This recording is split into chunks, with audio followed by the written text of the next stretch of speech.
Apakah mungkin Gaban lebih kuat dibandingkan Loki dan Luffy? Tetapi juga apakah kemampuan luar biasa yang kita lihat dari Chopper Gaban di chapter ini adalah kemampuan terakhir yang akan kita lihat di ujung usianya tersebut. Nah, garis besar di sini kali ini kita akan mereview One Piece untuk chapter terbaru di chapter 1190. Namun sebelumnya saya mau berterima kasih dulu nih buat kalian juga yang udah nonton video review di chapter sebelumnya 1189 yang gak nyangka ternyata bisa nembus 100.000, yang kayak udah lama banget channel ini nggak nembus di atas 100.000. Yang mungkin peaknya ketika di 2022 ketika awal Luffy rilis untuk Gear 5-nya itu semuanya kayak rata-rata di atas 100.000 semua untuk penontonnya. Yang siapa coba yang udah ngikutin Devilomi dari tahun 2022 yang berarti ini udah masuk ke 4 tahun yang wadaw banget nih. Tapi oke, di sini kita akan langsung aja untuk mereview One Piece untuk chapter 1190. Makanya pastikan kalian tonton video sampai habis agar tidak ada informasi yang miss dan juga setengah-setengah, karena One Piece tidak masuk akal tapi akal bisa masuk. Nah, mari tanpa basa-basi lagi kita langsung saja. Wadaw.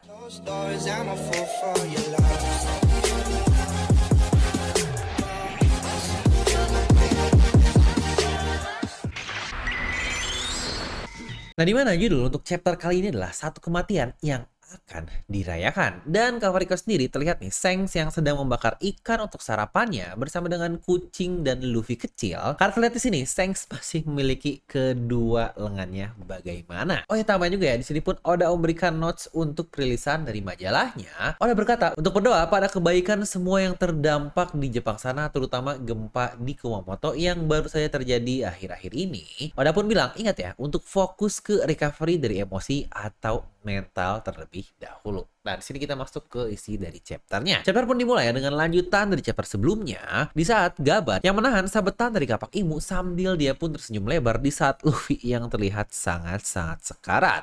Perhatikan ya, pohon tempat Luffy tertancap sampai terbelah-belah yang terima kasih kepada Gaban yang menahan di bagian Luffy. Makanya bagian pohon Luffy tidak terbelah tepat di bagian tubuh Luffy tersebut. Dimana yang menariknya, efek batang pohon tersebut yang jatuh pun akhirnya membuat pedang yang tertancap di tubuh Luffy pun terlepas. Yang sini pun kita melihat ya bagaimana Luffy yang hanya diperlihatkan kesakitan luar biasa karena di sini dia hanya teriak-teriak saja.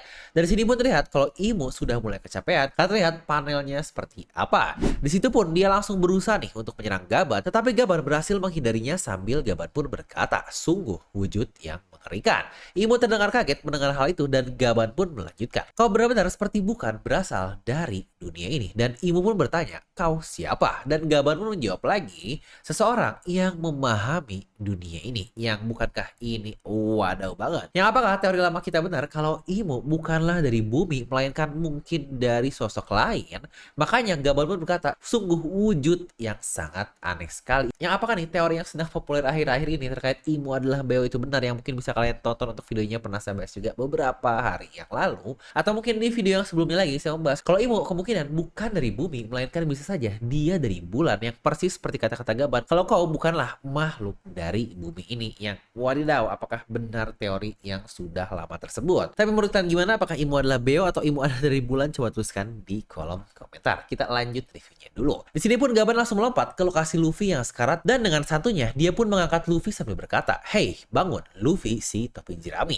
Luffy yang lagi-lagi hanya bisa berteriak kesakitan tanpa merespon apa-apa dan Gaban pun melanjutkan, "Kau mengecewakan sekali untuk diselamatkan oleh seorang kakek tua yang terluka sepertiku. Apa kau tidak punya malu? Lalu kenapa kalau kau punya mode yang keren, mode putih atau menjadi seorang kaisar, kau jangan besar kepala, dasar bodoh." Yang ini wadah banget nih, suka banget nih soal mentor yang langsung belak-belakan tetapi langsung nyentuh ke intinya seperti Chopper Gaban ini. Imo hanya terdiam bingung di saat Luffy masih teriak kesakitan dan menyuruh Gaban untuk melepasnya, dan Gaban pun bertanya lagi, "Apa kau ingin mati di sini?" Dan Luffy menjawab, "Tentu saja, aku tidak akan mati. Lepaskan aku." Dan Gaban pun melanjutkan, "Kau akan mati. Kau sangat menyedihkan sekali. Apa kau tahu apa yang akan terjadi kalau kau mati sekarang?" Luffy pun menjawab, "Aku tidak akan bisa menyelamatkan rumah dari temanku ini." Dan Gaban pun bertanya lagi, "Benar, lalu apa lagi yang akan terjadi kepada krumu?" Luffy pun menjawab lagi, "Mereka akan dalam bahaya." Dan Gaban pun di sini menambahkan, "Ingat, ketika kau semakin bertumbuh di lautan ini, jumlah musuh-musuh yang mengincarmu akan semakin banyak. Raja Bajak Laut adalah sebuah gelar di mana kematiannya akan menjadi perayaan bagi orang lain karena mereka semua mengincar satu posisi tersebut." Dan itulah yang jadi judul dari chapter chapter 1190 ini. Dia pun melanjutkan, kalau masih ada bagian dari dirimu yang merasa untuk menjadi Raja Bajak Laut hanya untuk berjalan-jalan di taman saja, maka pulanglah sekarang juga. Jika kau tidak benar-benar niat untuk ini, kau hanya menghalangi dasar bocah bodoh yang wajir. Gila, ini gambar sangat-sangat top banget, kata-katanya luar biasa dari Skoper Gaban. Gaban pun melempar Luffy menjauh dan Luffy pun hanya bisa teriak sakit-sakit sampai berkata lagi, orang tua sialan, dia terus-terusan menceramahiku. Imu pun hanya melihat dan Gaban pun akhirnya kembali menyerang Imu dengan serangan Mantis X, namun Imu berhasil menahannya dengan memutar kapaknya. Lagi-lagi keduanya kalau kalian sadar menggunakan kapak yang serupa untuk bertarung di sini. Imu pun bertanya, apa kau mengejekku? Gaban pun langsung bertanya kepada Imu, kau ingin membunuhnya kan? Dan Imu pun menjawab, ya benar. Namun Gaban berkata lagi, bukankah dia mengingatkanmu akan seseorang? Maksudku adalah Joy Boy. Imu pun terlihat sangat kaget sekali dan bertanya, kau siapa? Apa yang kau tahu tentangmu? Apa yang kau ketahui? Di sini pun Imu kembali mengeluarkan satu senjata dari halo di belakang lagi. Dan senjata yang keluar dari kali ini itulah pedang-pedang yang mungkin cukup familiar untuk kita, alias ini adalah pedang samurai yang sangat familiar dengan biasa kita lihat terutama dari Babang Zoro. Dimana pedangnya bernama Honeba Mitishiro dan ini benar-benar bentukan pedang samurai karena memiliki arti sebagai bone eater atau pemakan tulang yang dikatakan salah satu dari top 3 nih ahli pedang yang ada di Jepang sana. Gaban pun menjawab, aku mengetahuinya dari kata-kata Joy Boy sendiri. Tapi jangan salah sangka, aku tidak ada niatan untuk melakukan sesuatu dari seseorang di masa lalu yang bahkan aku belum pernah bertemu dengan dirinya. Aku hanya ingin melihat mimpi kaptenku sampai penghujung waktu. Dan menariknya di sini pun kita diperlihatkan bagaimana Imu yang seakan-akan sudah kehabisan waktu karena dia pun terbatuk dan mengeluarkan darah dan dia pun bertanya kepada Gaban, Kapten, siapa yang kau maksud? Luffy yang lagi-lagi hanya bisa berteriak, orang tua bodoh, berani-beraninya dia merendahkanku. Namun sini yang menariknya, Luffy pun berkata, ayo sembuh, sembuh, walau hanya untuk sementara. Yang kira-kira apakah mungkin ya ada kemampuan dari Gear 5 Luffy yang notabene ya mungkin semacam imajinasi atau bisa mengubah apapun dari karet dalam tubuhnya tersebut, yang akhirnya bisa semacam self-healing nih untuk tubuhnya ya sementara doang, yang kurang lebih konsepnya akan serupa seperti bagaimana Doflamingo ketika dihajar oleh Lalu. Dia menggunakan benang-benangnya untuk sedikit memperbaiki organ-organ dalam dari benang di tubuhnya tersebut. Yang apakah Luffy juga sekiranya bisa melakukan hal tersebut tetapi dalam bentukan yang lebih sementara. Nah, Ibu pun bertanya, siapakah kaptenmu? Dan Gaban pun menjawab, sang Raja Bajak Laut, Goldie Roger. Ibu terlihat kaget dan mengingat kembali nih momen Roger yang jadi Raja Bajak Laut 25 tahun yang lalu.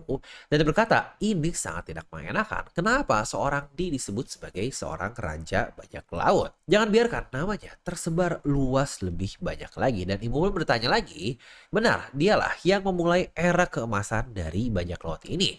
Tetapi kenapa kau mantan krunya melindungi Luffy, si topi jerami yang lagi-lagi sangat suka sekali dengan Imu karena kata-katanya sangat make sense sekali karena pasti Imu pun bingung. Ngapain kru seorang Raja Bajak Laut yang sangat masyhur yang sangat luar biasa melindungi bocah tengik seperti Luffy di chapter ini.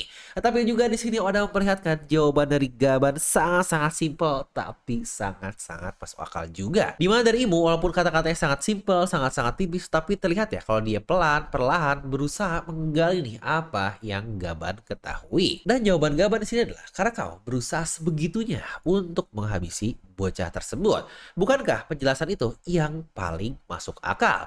Ketika kau memutuskan bocah seperti itu sebagai ancaman, maka secara tidak langsung kau pun berkata kalau dialah orang yang kita tunggu selama ini, yang wadaw, bukankah ini sangat mantap sekali? Yang sebenarnya jawaban dari Imu selanjutnya pun sangat-sangat luar biasa, di mana Imu pun berkata valid poin yang sangat pas karena ya memang semasuk akal itu. Di sini pun kita diperlihatkan ya kembali kata-kata Roger yang juga waktu itu pernah kita bahas kalau mereka ini terlalu cepat, dan ketika ngomong itu kita dilihatkan Rayleigh, Crocus, Shanks, Oden, dan Shirohige, sosok-sosok yang kasarnya secara langsung nih menjadi jalur yang menolong Luffy sampai di waktunya saat ini. Crocus jelas dia yang ngasih arahan di awal pintu masuk Grand Line, dan Rayleigh pun bahkan rela 1,5 tahun menyiapkan Luffy di New World. Serta Shanks apalagi lah dia yang ngorbanin tangan kirinya untuk menolong Luffy, dan Oden yang secara nggak langsung tetapi dia mewariskan hal tersebut kepada anaknya dan kepada para pelayannya yaitu Scabbard. Dan Shirohige dia sendirilah yang bilang di Marineford kalau orang yang ditunggu Roger bukanlah Cowtich, dan dia pun berkata kepada Sengoku, kalian pemerintah dunia takutkan dengan sebuah perang besar. Dan bahkan di penutup dari dari perang Marineford pun Shirohige memerintahkan seluruh krunya untuk melindungi Luffy si topi jerami. Yang sepertinya Roger bercerita lengkap ya kepada Shirohige, dan Shirohige pun paham betul apa yang dikatakan oleh Roger, yang bukankah ini sangat-sangat gila sekali. Yang mungkin kalau saya mau menambahkan satu karakter lagi yang ada hubungan untuk kebangkitan dari Luffy sebagai Nika, tentu saja dia adalah karakter luar biasa, yaitu Kaido. Namun mungkin ya kalau kita lihat dari perspektif Gaban, ya Gaban dengan Kaido ini memiliki gap yang sangat jauh, terutama dari umurnya, dimana di era dari Rock saja Kaido masih seorang bocah dan Gaban udah seorang yang sangat tinggi. Jadi ya sangat wajar lah kalau dia ya tidak terlalu memperhitungkan karakter dari Kaido ini, padahal dia sangat berperan penting juga. Yang makanya bukankah Kaido pun berkata kalau Joy Boy adalah orang yang mengalahkan dirinya. Yang sejujurnya karakter Kaido ini sangat-sangat luar biasa, yang pernah saya bahas juga lama banget ketika Wano Kuni, mungkin bisa kalian tonton karena itu yang lagi peak-peaknya untuk One Piece yang tadi saya bahas di bagian awal. Nah, lanjut ke review lagi. Di sini Imu pun berkata, "Kau benar, kita pun sembrono dan bodoh. Kita selama ini hanya salah mengira dengan berbagai kebetulan-kebetulan yang terjadi dan menyebutnya sebagai takdir. Tapi baiklah, mari kita selesaikan semuanya di sini." Dari sini pun terlihat Imu mengeluarkan kembali Omen stigmanya yang sebelumnya menyerang Loki. Dan yang menariknya, efeknya pun sama persis karena keluar Omen dari bekas tubuh Luffy yang sebelumnya tertancap oleh pedang. Yang lagi-lagi saya kurang paham bagaimana cara kerja dari kemampuan Imu, karena bukankah di Loki juga efek dari pedangnya bisa memunculkan Omen atau api hitam, dan di Luffy pun sama, yang bukankah ini OP sekali kemampuannya. Namun sebelum Imu berhasil mengeluarkan serangannya, Gaban pun langsung gercep dengan bilang, "Hei, sebentar bodoh." Dia pun melompat tinggi dan berkata, "Mohon maaf, pohon harta karun Adam. Aku tidak ingin merusakmu." Tetapi di sini pun terlihat ya, Gaban melakukan haki yang sangat-sangat luar biasa dalam persiapan menyerangnya.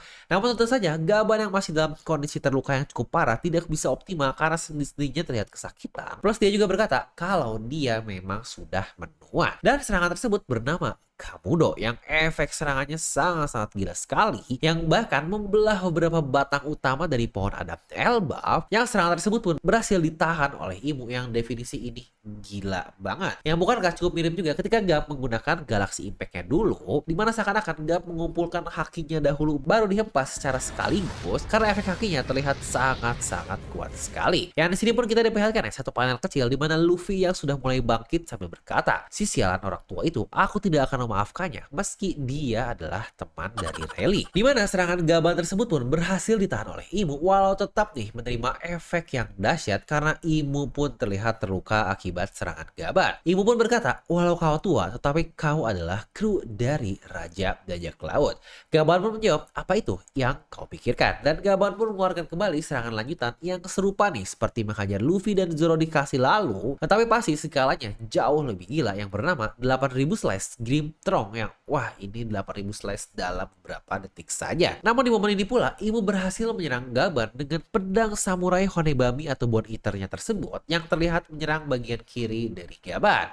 Imu pun harus menahan serangan Gaban dengan kedua senjatanya tersebut, di mana kapak dan pedang sambil menahan dengan api hitam di atasnya. Yang dapat dilihat ya, tekanan luar biasa dari serangan Gaban ini membuat Imu harus terluka karena darah terlihat berguguran dari dirinya, di dahi, di mulut, lain-lain terlihat, yang berarti efek serangan Gaban masuk ke tubuh dari Imu. Karena bukankah ini pertama kalinya ada serangan yang bisa menembus Imu, yang bahkan Loki dan Luffy pun tidak bisa melakukan hal tersebut. Dan karena serangan pertama Gaban tadi memotong dahan pijakan dari Imu, maka terlihat semuanya terjatuh ke Underworld. Lagi-lagi yang perlu diingat terkait skala yang udah berikan di sini, itu dahan luar biasa, skalanya adalah negeri Elbaf. Yang bahkan dahan sebesar itu pun Loki yang notabene Ancient Giant terlihat kerdil di hadapan batang atau dahan tersebut, yang bahkan gunung raksasa di Underworld pun terlihat kerdil dibandingkan dahan dari Elbaf pohon Adam ini. Yang kebayangkan seberapa besar kemampuan potong dari Gaban, yang lagi-lagi kalau kita membandingkan dengan Zoro yang memotong pika yang besar pun ya itu mah gak ada apa-apanya. Dimana kita pun melihat ya tim Nami bersama Loki yang masih diobati GEAR, mereka pun kaget dengan melihat dampak serangan barusan. Nami pun bertanya, apa itu? Apakah Luffy yang melakukannya? Ya tentu saja mereka semua gak akan bisa melihat ya di balik pepohonan besar, apalagi pepohonan Elbaf yang sangat rindang. Jadi dari jarak yang cukup jauh juga mereka gak akan bisa melihat apa yang sebenarnya terjadi. Makanya mereka gak tahu kondisi Luffy yang sangat parah, bahkan hampir mati ketika tertusuk oleh Imo. Namun di sini Usopp pun menjawab, tidak, itu adalah perbuatan orang lain dan mereka kuat, sangat-sangat kuat sekali. Yang kuat, apakah mungkin Usopp lagi-lagi kemampuan Haki Ken Mushoku-nya mulai bangkit kaget sedikit demi sedikit dan bisa merasakan aura kekuatan dari orang lain. Yang ya telat banget lah, Usopp lagi-lagi masih belum terlihat apa-apa di arc Elbaf ini. Ya walau begitu Usopp terlihat keren karena bisa merasakan, tapi pastilah Jinbei dan Loki pun bisa merasakan hal tersebut, makanya itu bukanlah hal yang sebenarnya spesial. Dan chapter pun terlihat ya, dimana Gaban terkapar terbaring dengan posisi dia tergabung ke tim gak bisa cebok guys karena tangannya terbelah di bagian sini yang terlihat terkapar. Bukankah ini definisi Luffy menjadi beban dari kru Raja Bajak Laut, di mana Shanks dan Gaban kehilangan sebelah lengannya. Di mana sini pun Luffy hanya kaget dan teriak memanggil Gaban yaitu kakek tua, dan chapter pun ditutup di bagian situ. Nah, kita akan sedikit membahas bagian analisis untuk chapter kali ini, dan mungkin pertanyaan yang akan sering keluar adalah apakah Gaban mati di chapter kali ini? Yang jujur ya, saya pun cukup saksi sih akan hal tersebut, dimana dengan Luffy nih yang bisa melihat Gaban, berarti Gaban masih berada di Sunworld dan tidak jatuh ke Underworld seperti Imo. Yang bukankah itu pun cukup masuk akal ya, karena kita melihat sendiri pijakan Imo lah yang terpotong oleh Gaban, tetapi Gaban bisa melompat lagi ke pijakan yang ada di Sunworld pasca dia mengeluarkan 8000 slash semua serangannya yang membuat Imo terjatuh. Jadi dengan kondisi terluka separah itu, Gaban masih bisa memberikan kekuatan yang sangat-sangat luar biasa.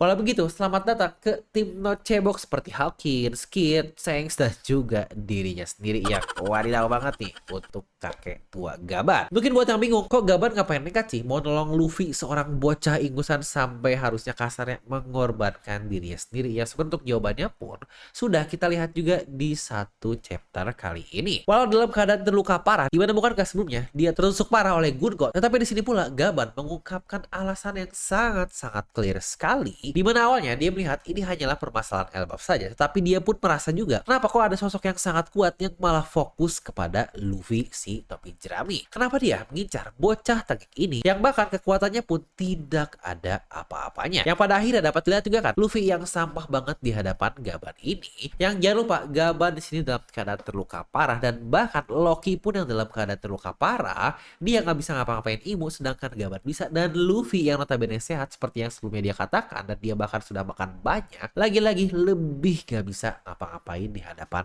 Imo ini. Jadi gap level kekuatannya bukankah sangat-sangat jauh sekali? Yang kebayang ya gimana orang-orang di era Roger, Garp, Rocks dahulu yang skalanya ternyata sangat-sangat berbeda sekali. Nah jadi dengan alasan Gaban sebelumnya yang berkata kalau dia akan melihat mimpi kaptennya sampai akhir, makanya bukankah dihubungkan kalau orang yang ditunggu-tunggu adalah Luffy, makanya sampai Imo pun turun sendiri untuk membunuhnya, yang akhirnya Gaban pun turun tangan untuk melihat hal tersebut nantinya akan bagaimana dan menolong Luffy walau nyawa adalah resikonya. Itulah dedikasi penuhnya kepada sang kapten yang bahkan sudah tiada, yaitu Goldie Roger. Nah lalu mungkin pertanyaan lanjutan, apakah Imo kalah setelah dihajar oleh Gaban? Yang seharusnya untuk jawabannya pun cukup jelas ya, nggak mungkin Imo akan langsung kalah begitu saja. Tetapi memang faktor paling pentingnya adalah sepertinya Imo pun sudah kehabisan waktu kalau kita melihat dari dia yang batuk parah, dia yang kecapean, yang bahkan terluka juga akibat serangan Gaban, yang berarti mungkin efek atau stamina-nya sudah mulai habis. Tapi bukankah rasanya akan cukup kentang banget nih kalau Luffy akhirnya nggak ngapa-ngapain lagi, apalagi setelah sebelumnya dibilang untuk sembuh-sembuh ke tubuhnya tersebut. Ya mungkin seharusnya masih bisa ada 1-2 tarung jebret lagi lah ya di antara Luffy dan Imo ini, atau mungkin nantinya kita akan dilempar dulu ke hal lain, terutama Zoro dan juga Sanji yang lagi-lagi kita nggak tahu nasib mereka bagaimana. Tapi ya lagi-lagi gimana kira-kira menurut kalian, coba tuliskan di kolom komentar di bawah. Tapi oke lah, kita akan nilai dulu untuk satu chapter kali ini yang langsung aja lah tanpa